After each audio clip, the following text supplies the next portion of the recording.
നമസ്കാരം, എന്റെ പേര് Smitha Haridas. Higher secondary school അധ്യാപികയാണ്. +2 ഫിസിക്സിലെ പ്രോബ്ലംസ് ചാപ്റ്റർ വൈസ് വർക്കൗട്ട് ചെയ്തു തരാം എന്ന് വിചാരിക്കുന്നു. എല്ലാവർക്കും ക്ലാസ്സിലേക്ക് സ്വാഗതം. പ്രോബ്ലംസ് ആൻഡ് സൊല്യൂഷൻസ് എന്ന സീരീസിലെ മൂന്നാമത്തെ ക്ലാസ് ആണ് ഇന്ന് നമ്മൾ കാണുന്നത് മൂന്നാം അധ്യായമായ കറന്റ് ഇലക്ട്രിസിറ്റിയിലെ പ്രോബ്ലംസും അവയുടെ സൊല്യൂഷൻസുമാണ്. പ്രോബ്ലംസ് എല്ലാം ഈസിയാണ്. ആദ്യത്തെ, you are given n wires, each of resistance 2 ohm. What is the ratio of maximum to minimum resistance possible with these wires? നമുക്കറിയാം, സീരീസ് കോമ്പിനേഷനിലാണ് മാക്സിമം റെസിസ്റ്റൻസ് പോസിബിൾ ആവുക. For n wires, the maximum resistance Rs is given by Rs equal to n into R. അത് maximum value ആയിരിക്കും റെസിസ്റ്റൻസിന്റെ. Minimum resistance വരുന്നത് resistors parallel ആയിട്ട് connect ചെയ്യുമ്പോഴാണ്. അവിടെ parallel effective resistance Rp equal to R by N എന്നുള്ളതാണ്. So maximum resistance to minimum resistance ratio എടുക്കുകയാണെങ്കിൽ Rs by Rp equal to NR divided by R by N. ആറും cancel ആയി പോകും. അപ്പോൾ കിട്ടുക n² എന്നായിരിക്കും. ഇവിടെ നമുക്ക് തന്നിട്ടുണ്ട് ഒരു റെസിസ്റ്റൻസിന്റെ വാല്യൂ എന്ന് പറയുന്നത് 2 ohm ആണ്. So when n equal to 2 ohm, the ratio of maximum to minimum resistance is 4:1. n² എന്ന് പറയുമ്പോൾ 2² 4 ആണ്. So maximum to minimum resistance value is 4:1. അടുത്ത problem, the effective resistance of 2 wires is 10 ohm when connected in series and 2.4 ohm when connected in parallel. Find the value of individual resistances. നമുക്ക് രണ്ട് റെസിസ്റ്റൻസുകളാണ് consider ചെയ്യാനുള്ളത്. അവയുടെ series effective റെസിസ്റ്റൻസും parallel effective റെസിസ്റ്റൻസും തന്നിട്ടുണ്ട്. Series effective resistance എന്നാൽ R1 plus R2 ആണ്, which is equal to 10 ohm given. Parallel effective resistance 1/R equal to 1/R1 plus 1/R2 എന്നതാണ്. അല്ലെങ്കിൽ R equal to R1 R2 divided by R1 plus R2. അതിന്റെ value തന്നിരിക്കുന്നത് 2.4 ohm ആണ്. So R1 R2 divided by R1 plus R2ന്റെ value substitute ചെയ്ത് കൊടുക്കുക 10. Then R1 R2 equal to 24 എന്ന് കിട്ടും. Okay, so R1 plus R2 10ഉം R1 R2 24ഉമാണ്. കൂട്ടുമ്പോൾ 10ഉം ഗുണിക്കുമ്പോൾ 24ഉം കിട്ടുന്ന രണ്ട് നമ്പറുകളാണ് നമുക്ക് അറിയേണ്ടത്. ആ നമ്പറുകൾ 6ഉം 4ഉം ആണല്ലോ. നമുക്ക് ക്വാഡ്രാറ്റിക് ഇക്വേഷന്റെ സൊല്യൂഷനായിട്ട് ഇവയെ പരിഗണിക്കാവുന്നതാണ്. x minus a into x minus b equal to x² minus a plus b into x plus ab എന്നതാണ് ഇക്വേഷൻ. അതായത് നമുക്കിവിടെ a plus b എന്നാൽ R1 plus R2 ആണ്, ab എന്നാൽ R1 R2 ആണ്. So x² minus 10x plus 24 എന്നത് x minus 4 into x minus 6 ആണ്. അതുകൊണ്ട് R1ന്റെയും R2ന്റെയും വാല്യൂസ് 4 ohm എന്നും 6 ohm എന്നും എടുക്കാവുന്നതാണ്. അല്ലെങ്കിൽ 6 ohm എന്നും 4 ohm എന്നും എടുക്കാവുന്നതാണ്. ക്ലിയർ ആണല്ലോ അല്ലേ? ഇതുപോലെ സം വാല്യൂസും പ്രോഡക്റ്റ് വാല്യൂസും അറിയാമെങ്കിൽ ഇൻഡിവിജ്വൽ വാല്യൂസ് കണ്ടുപിടിക്കാനുള്ളതിനെല്ലാം ഈ ക്വാഡ്രാറ്റിക് ഇക്വേഷന്റെ സൊല്യൂഷനായിട്ട് പരിഗണിച്ച് വാല്യൂസ് കണ്ടുപിടിക്കാവുന്നതാണ്. ഓക്കെ, നമ്മുടെ പൊതുവിദ്യാഭ്യാസ വകുപ്പ് പ്രസിദ്ധീകരിച്ച SSKയുടെ +2 ഫിസിക്സ് PDF നിന്നുള്ള അടുത്ത ചോദ്യം വായിക്കുന്നു. The VA graph of a conductor at two different temperatures T1 and T2 are given. At what temperature is the resistance high? VA graph ആണ് തന്നിരിക്കുന്നത്. രണ്ട് ടെമ്പറേച്ചറുകളും കാണിച്ചിട്ടുണ്ട്, T2ഉം T1ഉം. ഏത് ടെമ്പറേച്ചറിലായിരിക്കും റെസിസ്റ്റൻസ് കൂടുതലാവുക എന്നതാണ് ചോദ്യം. VA ഗ്രാഫിന്റെ സ്ലോപ്പ് എന്ന് പറയുന്നതാണ് റെസിസ്റ്റൻസിനെ സൂചിപ്പിക്കുക. Slope y coordinate divided by x coordinate അല്ലെങ്കിൽ ടാൻ തീറ്റ. തീറ്റ വാല്യൂ ഏതിനാണ് ഇവിടെ കൂടുതലായിട്ട് വന്നിരിക്കുന്നത്? T2ന് കറസ്പോണ്ടിങ് ആയിട്ടുള്ള തീറ്റയാണ് കൂടുതൽ. So resistance is more for the temperature T2. Clear? ഒന്നുകൂടി പറയുന്നു. The slope of the VI graph gives the resistance of the metallic wire. Here theta2 is greater than theta1. Therefore, slope of T2 is greater than that of T1. That is, slope is higher at temperature T2. We know that when the temperature increases, resistance of the wire increases because the collision between the molecules increases. So, T2 is at a higher temperature. Temperature കൂടുമ്പോ മോളിക്യൂൾസിന്റെ collision കൂടുതലാവുന്നത് കൊണ്ട് റെസിസ്റ്റൻസും കൂടുതലായിരിക്കും. വ്യക്തമാണല്ലോ അല്ലേ? SSKയുടെ current electricity എന്ന ഭാഗത്ത് നിന്നുള്ള അടുത്ത ചോദ്യം. You are given 3 resistances, 1 ohm, 2 ohm and 3 ohm. How will you combine them to get an equivalent resistance of 11 by 3 ohm, 11 by 5 ohm, 6 ohm and 6 by 11 ohm? നമുക്ക് റെസിസ്റ്റേഴ്സിനെ സീരീസ് ആയിട്ടും പാരലൽ ആയിട്ടും സീരീസിന്റെയും പാരലലിന്റെയും combination ആയിട്ടും ഒക്കെ കണക്ട് ചെയ്ത് കൊടുക്കാവുന്നതാണ്. പല combinations നോക്കാം. 4 ഉണ്ടല്ലോ. ആദ്യം തന്നെ സീരീസ് കോമ്പിനേഷൻ നോക്കുകയാണ്. സീരീസ് കോമ്പിനേഷന് 3 റെസിസ്റ്റേഴ്സ് ഉണ്ടെങ്കിൽ effective resistance RS equal to R1 plus R2 plus R3 ആണ്. നമുക്ക് R1, R2, R3 values 1, 2 and 3 respectively തന്നിട്ടുണ്ട്. So RS equal to 6 ohm. ഒരു ഓപ്ഷന്റെ ഉത്തരം കിട്ടിക്കഴിഞ്ഞു. ഇനി നമുക്കിതെല്ലാം പാരലൽ ആയിട്ട് കൊടുത്തു നോക്കാം.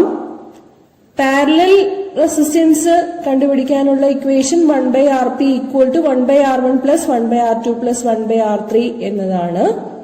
സോ 1/1 പ്ലസ് 1/2 പ്ലസ് 1/3 കൊടുക്കുമ്പോൾ 11/6 കിട്ടും.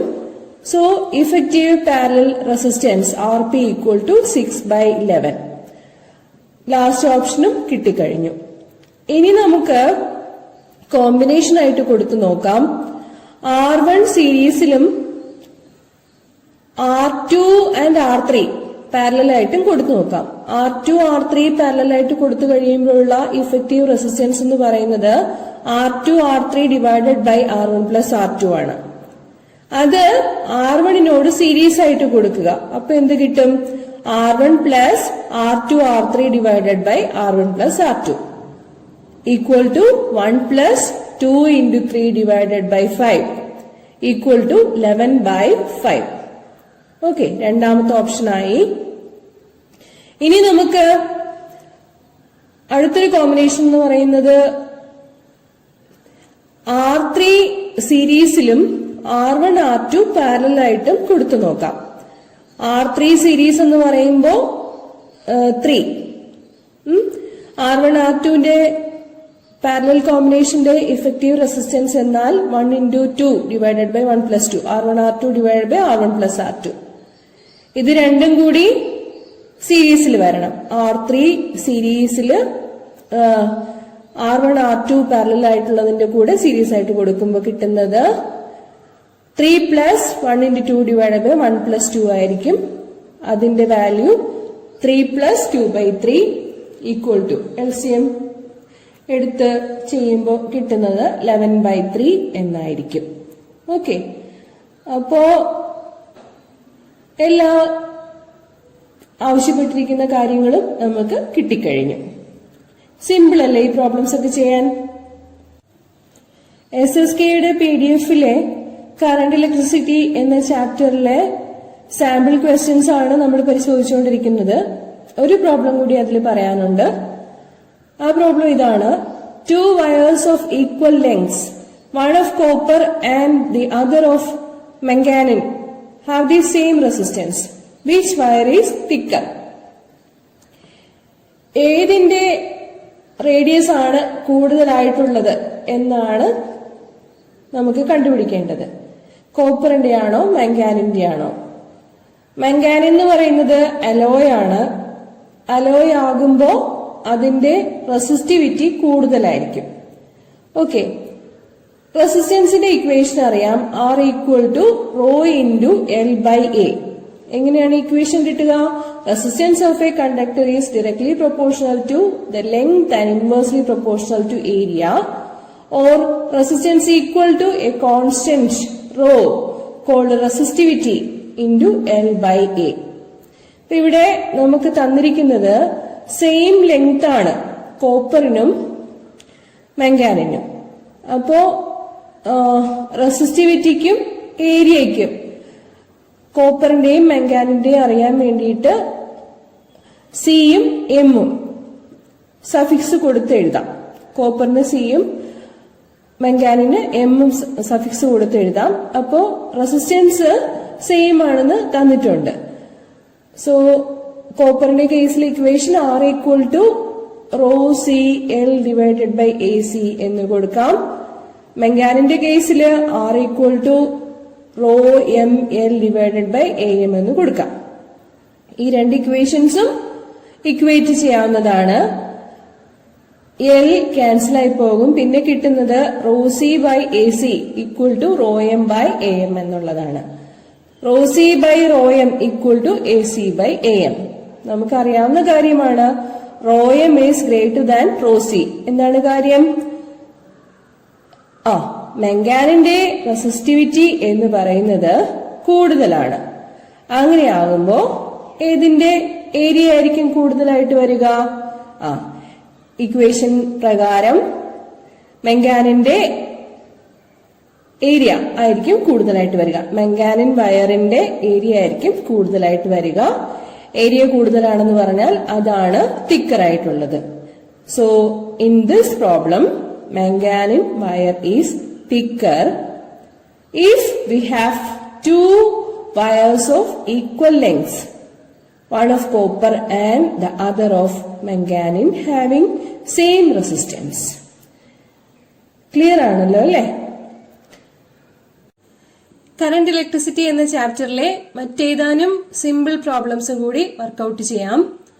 ചോദ്യം വായിക്കുന്നു: The storage battery of a car has an EMF of 12 volt.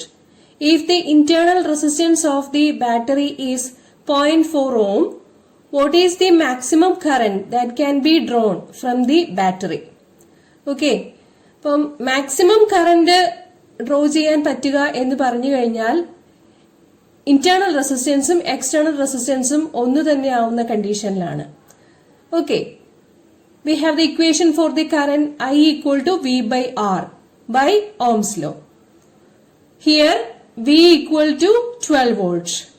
Internal resistance = external resistance for maximum current. So resistance = 0.4 ohm. Therefore maximum current that can be drawn from the battery is I = V/R = 12/0.4 = 30 ampere. Simple problem അല്ലേ ഇത്? ഈ സെറ്റിലെ രണ്ടാമത്തെ simple problem ചെയ്യാം. A battery of EMF 10 volt and internal resistance 3 ohm is connected to a resistor. If the current in the circuit is 0.5 ampere, what is the resistance of the resistor? What is the terminal voltage of the battery when the circuit is closed? ഈ problem ചെയ്യുന്നതിന് എന്താണ് EMF, എന്താണ് terminal voltage എന്നൊക്കെ അറിഞ്ഞിരിക്കുന്നത് നന്നായിരിക്കും.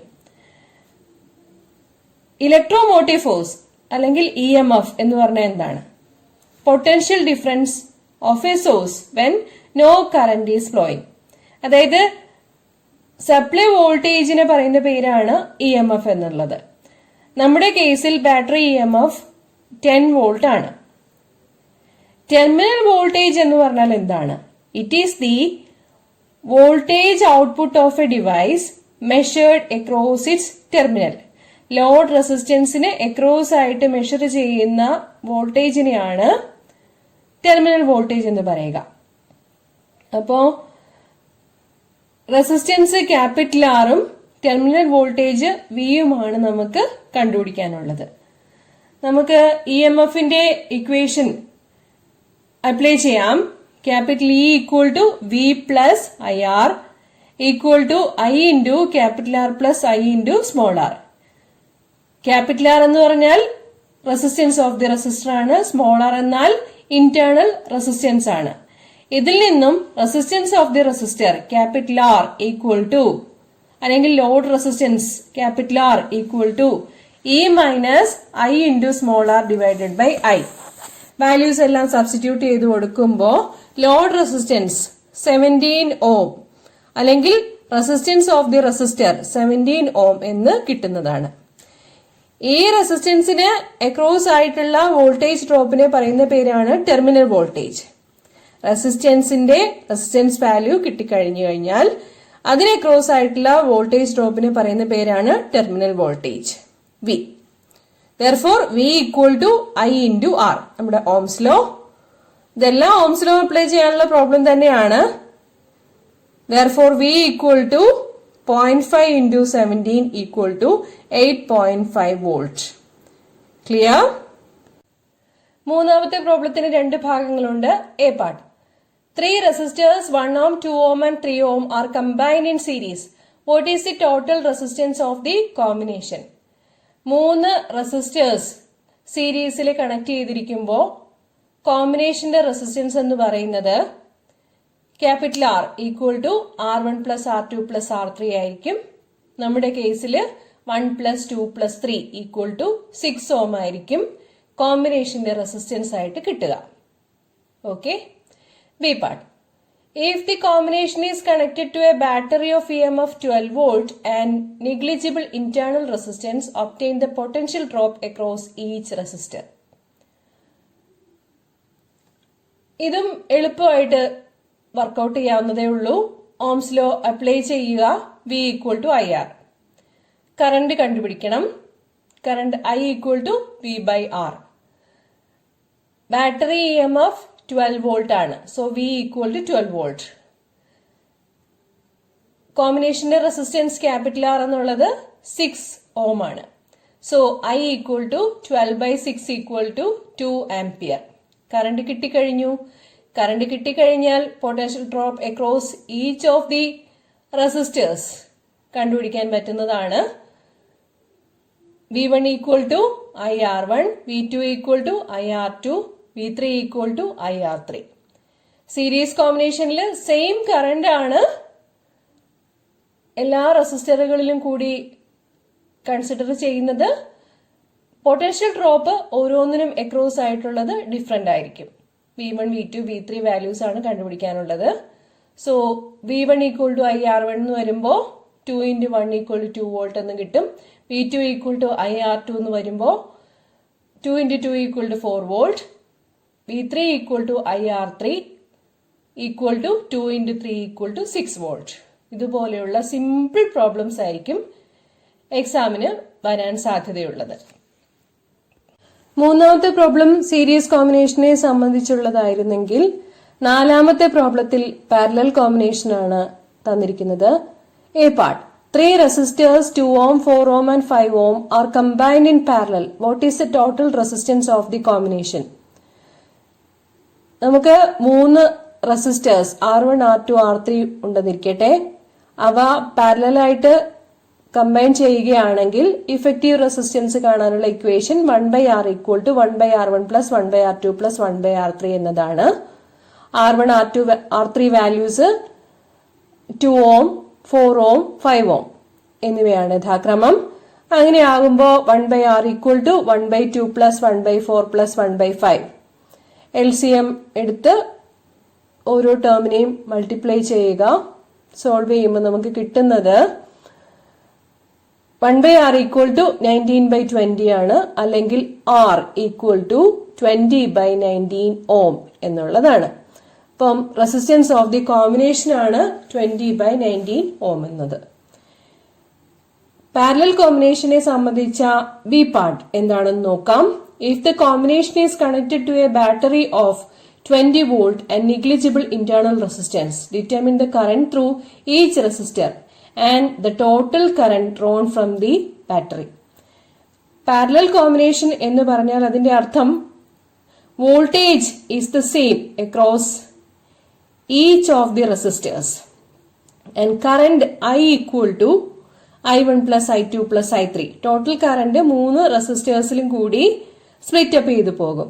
R1 റെസിസ്റ്ററിൽ കൂടിയുള്ള current I1 ആയിരിക്കും, R2 റെസിസ്റ്ററിൽ കൂടിയുള്ളത് I2 ആയിരിക്കും, R3 റെസിസ്റ്ററിൽ കൂടിയുള്ള കറണ്ട് I3 ആയിരിക്കും. Total current I equal to I1 plus I2 plus I3. അങ്ങനെയാകുമ്പോൾ കറണ്ട് ത്രൂ 2 ഓം പറയുമ്പോൾ I1 equal to V by R1 equal to 20/2 equal to 10 ampere. Current through 4 ohm equal to V by R2. അതാണ് I2 equal to 20/4 equal to 5 ampere. Current through 5 ohm I3 equal to V by R3 equal to 20/5 equal to 4 ampere.